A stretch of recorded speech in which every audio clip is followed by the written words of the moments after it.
Hey, legendary leader. It is so great to have you back with me for us to do another talk on the conversation of leadership longevity. So, I'm Dr. Brew. I am still coming to you from Nassau, the Bahamas. And yay, you guys, we have a win today. This is like, usually we say there's a breeze afoot, but now it's like, no, this is real wind. Okay, as you can see, the sun is still in and out. So, between that and the very much darkening skies, it is between sun, and as we say, spry here in the Bahamas. So it's like not a full drizzle of rain. But either which way, we're going to be protected, right? All right. So here what?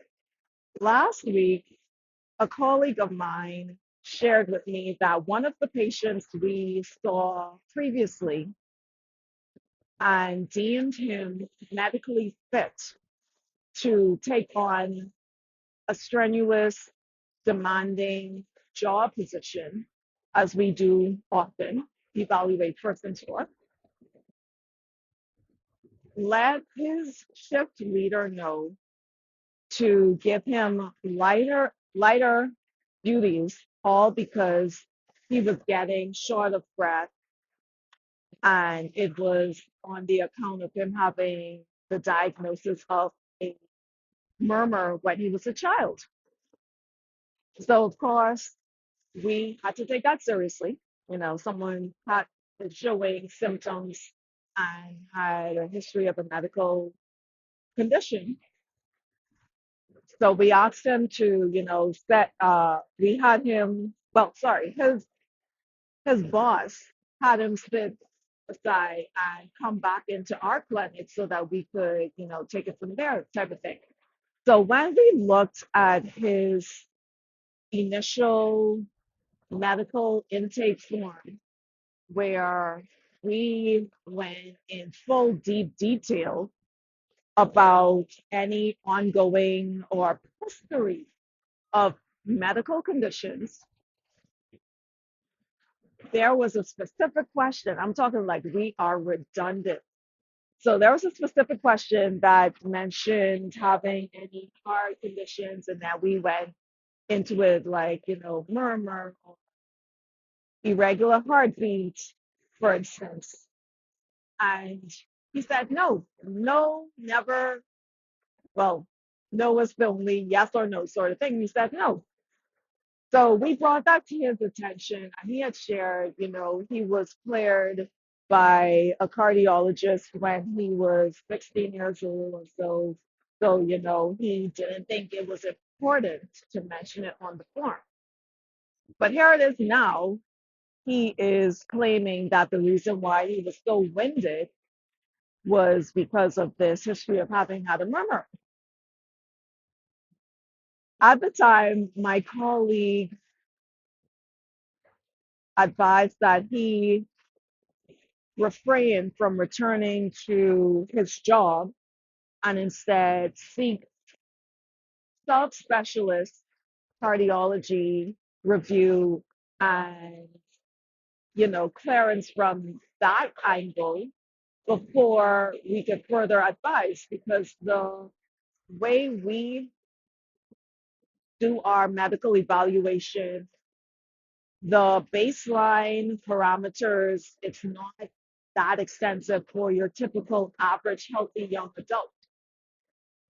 But as we see fit, we get the subspecialist involved. So here's the most interesting thing. So the patient's mother got wind of it, and she showed up to our clinic, and she interacted with my colleague and basically was accusing us, our clinic, for targeting her son and saying, hey, don't go back to the job, sort of thing. And as my colleague shared the story with me, she mentioned how the mother became very irate and a bit unreasonable because my colleague was trying to explain to her how risky a situation it is to bring up the reason why you're having these symptoms has something to do with a heart related problem. So the mother wasn't hearing it. She just went off. Apparently, she left really disgruntled, and apparently, she went to our administration. And of course, she reported my colleague. And my colleague, when I was on shift with my colleague the following day, mentioned to me, could you believe this mother went and reported me for trying to protect, here it is, her son. I feel like I don't even need to say more than that. We are trying to protect your son from any incident happening that could kill you. Because, guys, listen to me. The prevalence of sudden cardiac death in the young adult, otherwise healthy population, it's a real thing. I don't have the like exact numbers on me right now, but I actually had a friend of mine who I went to medical school who never finished medical school, and she wasn't even doing any sports related activities, and she just yeah, she just had a sudden cardiac arrest. So it's a real thing. So there it is. We are trying to protect her son, our patient, first and foremost, but we are also protecting the company, the workplace that he was at, because, should something happen on the job, they definitely, would be liable. And then, two, we were protecting ourselves, the clinic, the medical professionals who saw him, and otherwise, there was nothing during his evaluation to say something was up. So again, he was otherwise healthy adult. But here it is now, he's using this as his reason, right?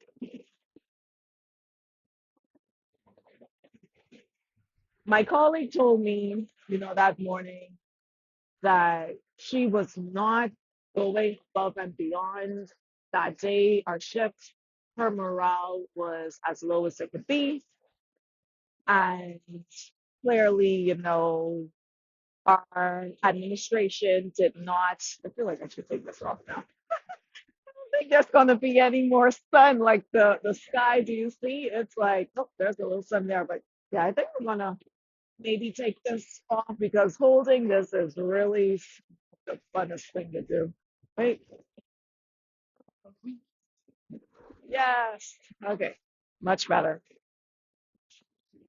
Yeah. So basically, our administration did not give my colleague, I don't even want to say the benefit of the doubt, as opposed to rather than hearing the side, my colleague's side of the story, and just like going from there, sort of thing, hearing the mother's side of the story, and then, making a decision, sort of thing. But overall, it's all about safety and protecting everyone in the scenario.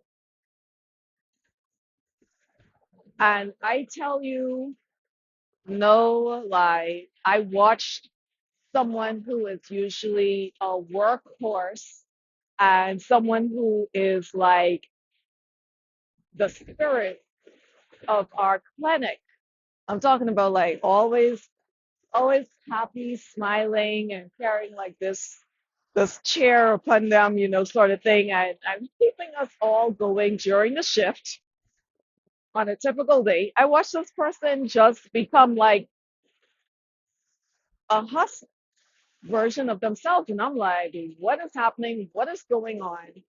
And what came to my mind as I watched this happen before my eyes, and I noticed my colleagues' interaction with the patients who we did have that day, it just was like lifeless, and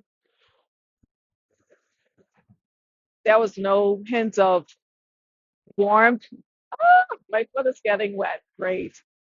Oh, goodness. These waves are coming in. I think maybe, anyway, I'll try to survive this tsunami. I'm kidding. I hope we don't have any tsunamis out ever. Oh, goodness. Yep. Okay. I'll just accept it. Huh. So, yeah, the whole mood of our clinic was affected all because of what had happened. And as I interacted with some of the other staff, nurses and included, it was like it just carried through the entire team. And I feel like with our line of work already being strenuous, why would we want to add on to that the challenge where the whole mood of the team is already spoken? Like, really? And then expect for us to override this as we take on very important work, saving lives and, preventing and reducing risk and taking into account safety for the people who we see. Because there is ongoing incidents happening at workplaces where accidents happen on the job, yes, and who knows, well, I don't know right now, the percentage that happens from the employee being burnt out, we'll just keep it as simple as saying that, or otherwise, or depressed. And incidents here locally with which are fatal. And I even heard about there was maybe 2 weeks ago an incident of suicide at the workplace, and it was an insurance company. So what came to my mind was the question of what happens when our what happens when the organization drops us? Oh, I need my umbrella thing again. It's starting to rain. Sorry, you heard me like scream. But I have to protect my laptop. So give me one moment so we can do that. I think we may end up having to do a take two on this so I can get to protection. Because now, yeah, we are going to have to do that because I cannot protect my laptop from getting wet. I will be right back and I'll probably like edit and glue it on. See you soon. Well, I tried. I got my very large umbrella and went back out to see if I could have finished the video, but then this happened, and I'm committed, but I'm no weather lady. All right, so as I was mentioning the mood of our clinic that day last week, it was palpable, right? And it was hard for our team to do our usual duties and stay focused and committed to providing excellent service. It was a real haul. And while, I wasn't there for the incident that that exchange that took place between my colleague and the patient's mom, I felt it as almost as if I was there. And I thought, what do you do when your organization drops you? Someone who, someone, someone who you would expect to hold you, to protect you, and do their best by you, and they just drop you when you need them most. And I think about my colleague who has been there for decades before I joined the workforce and has been in that leadership position. I feel like if you were to ask me, who's the face of that clinic, it would be that person. And I thought, okay, this is the issue here of not only the lack of psychological safety for leaders, but also breaking of the psychological contract, that unspoken agreement between the employer and the employee, or, as we're terming it, the organization and the leader, where you just expect for a reciprocal exchange of you got my back, I got your back sort of thing. What do you do when your psychological contract is broken? Well, I want to highlight a bit more the current workplace culture in such institutions where psychological safety isn't present for the leaders. So there's this, mm, I was thinking about this earlier, I wrote it down on my little post-it note. Yeah, so there's this gap that exists and it slowly widens over time the longer that the employees feel, well, no, not even that, the longer that and the number of instances where psychological contract is broken. So what's happening at that time is it's not spoken aloud. It's like this unspoken assumption. And I thought about it in terms of like a relationship between two people, let's say just two to keep it simple. And I thought, how is it, or, what's in that gap other than being dropped and lacking having that support, the psychological safety. And I thought, how is it that we could begin to bridge that gap? And I wrote down some things, so I'm gonna just say here. So I feel like spending quality time is a key element of what exists in that gap, or I guess a lack of it, a lack of spending quality time together. Now, here's the thing for the typical worker, we spend most of our time at the workplace. So I don't, when I say the lack of spending quality time, that's why I said quality time. So it's not like you're always there. They should, automatically, the organization should automatically know you, sort of thing. But spending quality time where perhaps there are more moments they have not just the employee appraisals, but rather they make opportunities where they get to interact with, connect with, and again,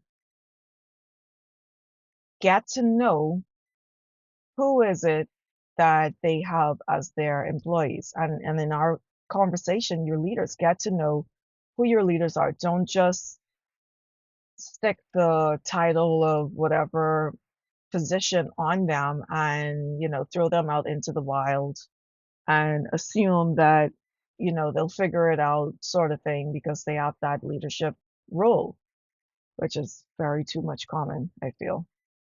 Then there, I wrote also communication or lack of communication exists in this gap that continues to widen. So, any relationship between, and again, keeping it simple to people, any relationship that, you know, has a chance of thriving and being a healthy relationship requires communication between the two.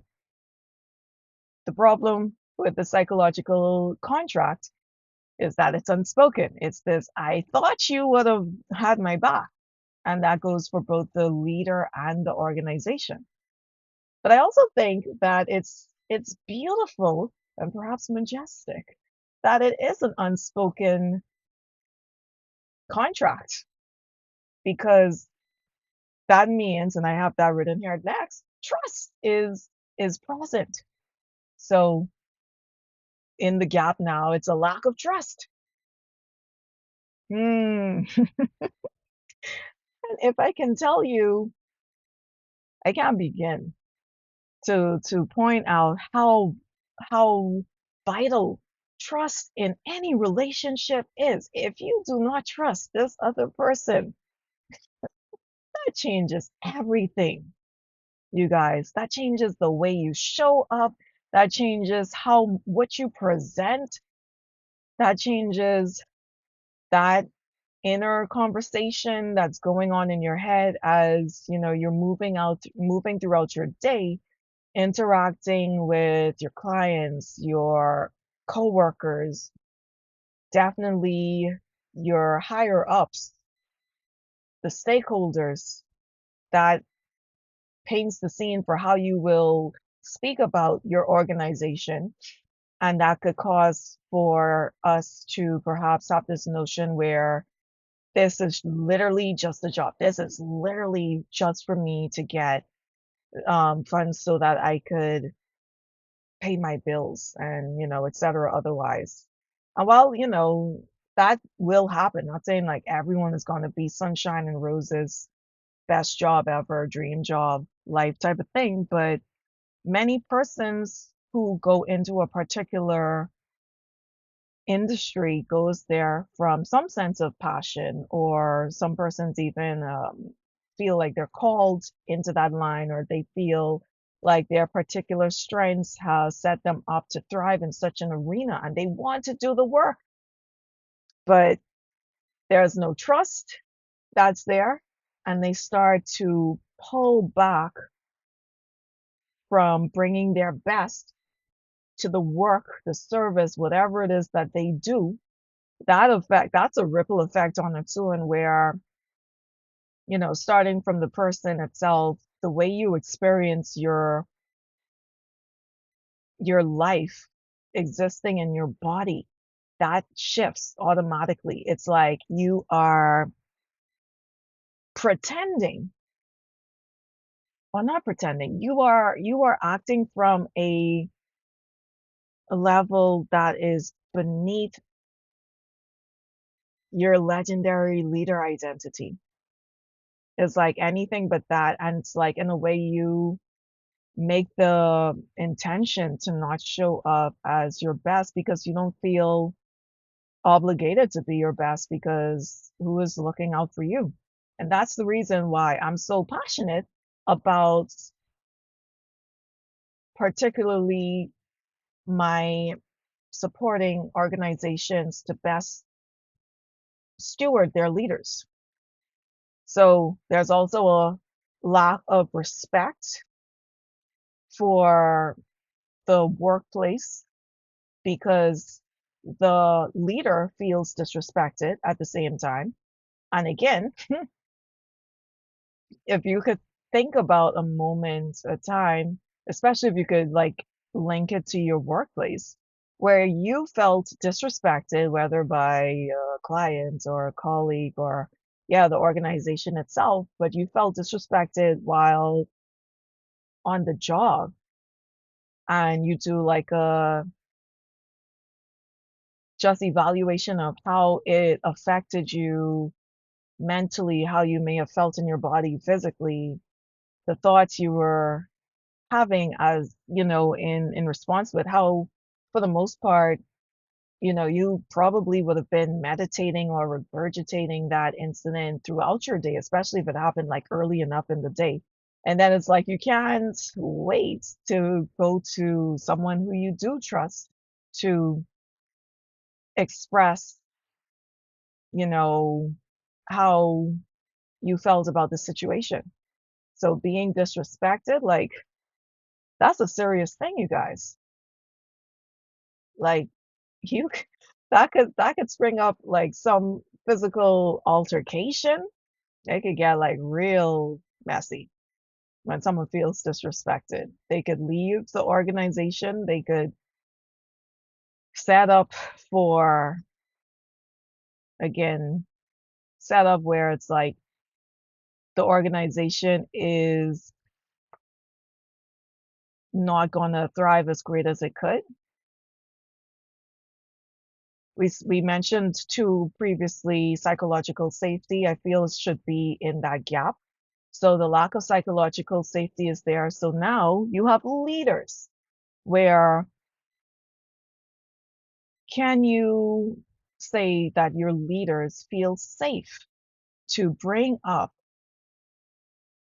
their concerns, especially in cases where it's like, okay, maybe they were at fault, maybe they did, do something that did not properly represent the organization, but they should still feel safe to come and say, well, this is what I did and evaluate and go from there sort of thing. But if they don't feel, or yeah, there's this huge widening chasm between the leader and the organization they were, called to represent and literally be the face of the company sort of thing, and in some indirect way, even at, most times.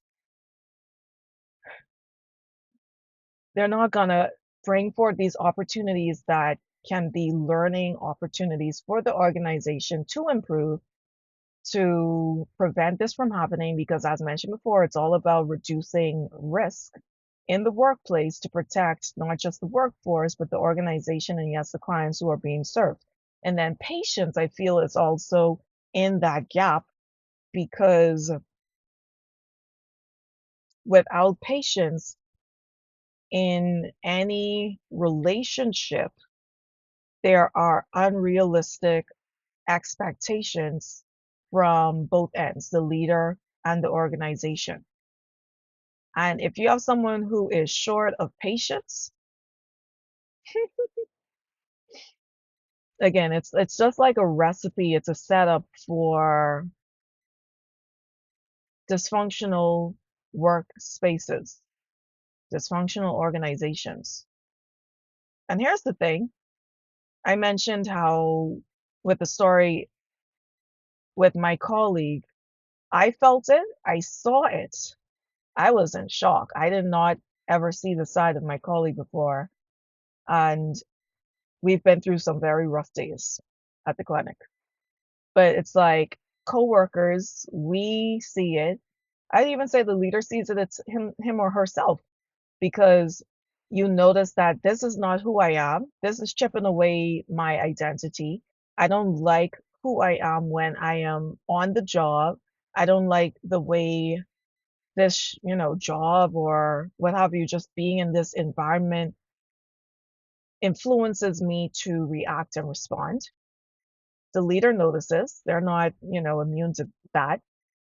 The coworkers notice, and then they might start labeling the leader as, what do they say? Toxic. Toxic leadership. Hashtag that. Toxic leadership. They, especially like subordinates, they will start to perhaps say this leader is miserable or, whatever else that is in the pipeline sort of thing. They start to have that disrespect for the leader and distrust of the leader and lack of patience with the leader. And again, all of this bleeds into next the organizational culture, because it's the rhythm of the leader that sets the workforce at large up to create the this is how we do things here, or this is the atmosphere here sort of thing. So the workplace culture is going to be deeply affected by it. We're rippling out, right? Rippling out from there, you have the organization or those who are like upper level management, administration, executives, stakeholders, all up in that arena sort of thing too. So it's it's like it's making them look again dysfunctional and incapable of bringing forth the vision of the organization. And globally, seeing that, the world is smaller now than it was before, globally, that reduces one's or the organization's competitiveness. To say when you compare them to another organization, whether, locally or extending otherwise, they do not meet the mark as, creme de la creme. And that could have implications on them from the business aspect because customers, clients, patients will choose others over them because simply because of the whole identity of the organization that all, has been rippled out from the leader. I'm not saying that's the only thing that causes those negative identities for organizations, but I could say for sure it is a major component to what your organization will look like. And you don't want to let something like that fester. That would be like the unwise decision one would make in such a case. So I feel like it shouldn't be as simple as sweep it under the rug or, what really upsets me is that no one is questioning it, no one is addressing it. It's like no one seems to truly take in the cost of remaining status quo. I actually wanted to do a separate video on the cost of status quo, remaining status quo, and I will, but I just want to keep it, you know, at that level, just saying it right now and giving you a heads up.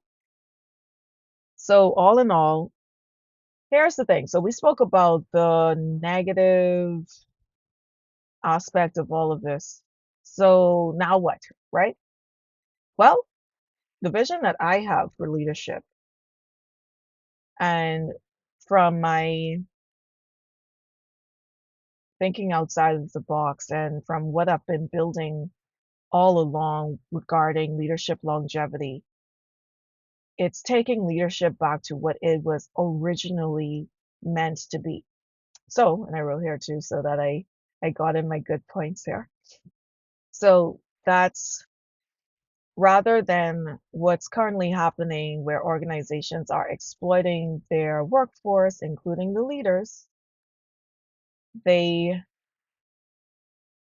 are doing this thing where we know that morale is low. We know that persons are burnt out. But how much more can we further extract from these human beings who we are treating as if they are machines with no souls, no feelings, there's no repercussions in their lives from the way we are exploiting them as a resource, taking that exploitation and transforming it into a culture where we nurture the workforce, we nurture the leaders so that we multiply the already present talent that exists in the organization. I can say I had my employee appraisal maybe 2, 3 weeks ago now with my supervisor, and there was a place in the document for me to give my suggestions to the organization. And I mentioned something along the lines of, hey, you are not leveraging the existing strengths and talents of your your workers, your leaders. Like there's so much that could be done from what already exists. You don't have to go outside of the organization. You don't have to go for us, overseas and what have you sort of thing.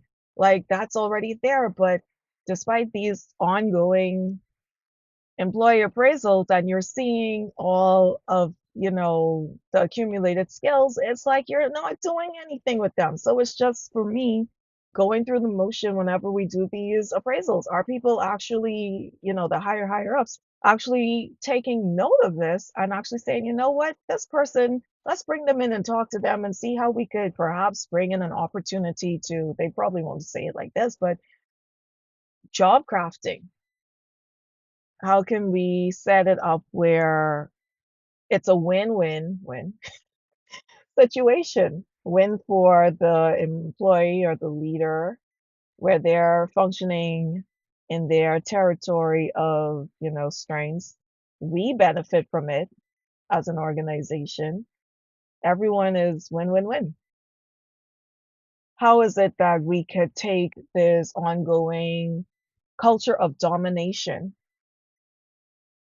So controlling other persons and just like bringing down the hammer all the time and sucking the life out of the employee and transforming that into proper stewardship where we feel that level of privilege and honor of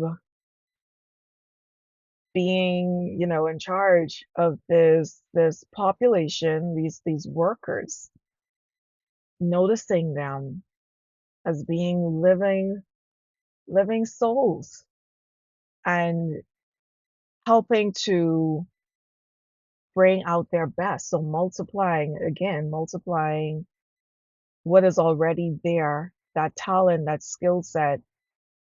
And I know for sure regarding leadership, period, no matter the organization, there is, so this is like that end of the psychological contract too, where just by you being a part of the workforce of your organization, they themselves should be stewarding you in a way where you are built up during your time with them, even if you leave. So it shouldn't have this mindset. We call it black crab syndrome here in the Bahamas, where it's like, oh, if I invest in this person and then they'll leave and then they'll take everything and go. Now, I feel like even from vetting and then again spending quality time with your leadership, you should be able to begin to discern who is just there for the job's sake, who is truly there to build up the organization and, determine whether they were a good fit other than that one time interview that might have happened, sort of thing.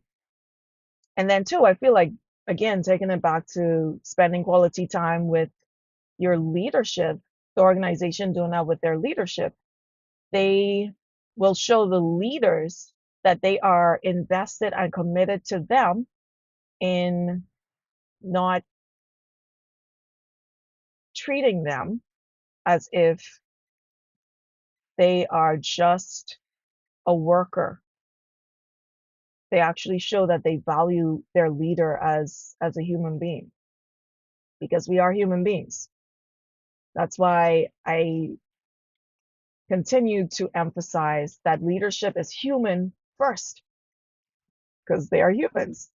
So what are we doing otherwise? I feel like anything else that does not honor humanity in the worker, in the leader, it just doesn't, it won't fully stick.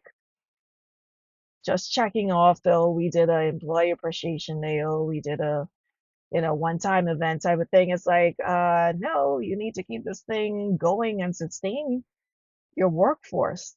Okay, and then my next point here that is also super close to my heart is that my vision for leadership is one where we take that fragmentation of the leader and cultivate internal connection with self again. So, what I mean by that, the fragmentation.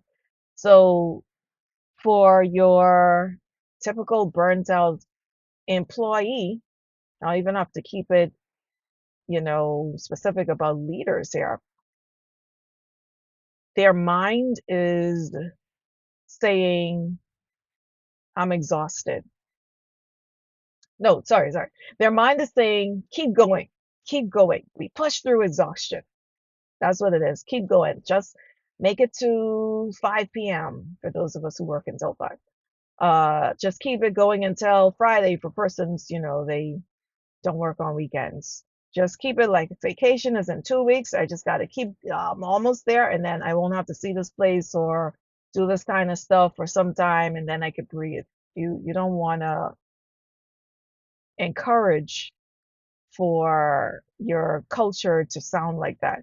So the mind is saying, keep going. The leader's body, however, is saying, I am exhausted. They could feel that physically, mentally, when physical and mental like wear down occurs, that greatly impacts the way leaders experience life within their bodies. Inflammation occurs, poor decisions are made, whether related to the work or their personal life, sort of thing. That's where health issues get to creep in as well. And we're all about a healthy nation, a healthy world at this point. I mean, it's 2026, right? And then their their spirit is saying, this cannot be my life. And I've had thoughts about that many times. Like, this cannot be my life. This is not what I know I was created and designed to be here and endure an experience. Like, this can't be my life right now. So you're fragmented. Mind is saying, keep going. Body is saying, I am exhausted. And your spirit is just saying, like, this can't be my life. This is not happening right now. So you imagine just being fragmented like that,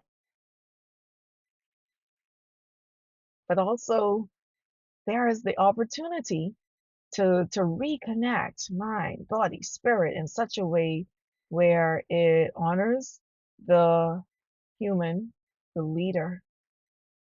And by honoring the human and leader, I feel like that's the greatest leverage point of any organization because the leader is the liaison between the workforce and the, stakeholders, executives.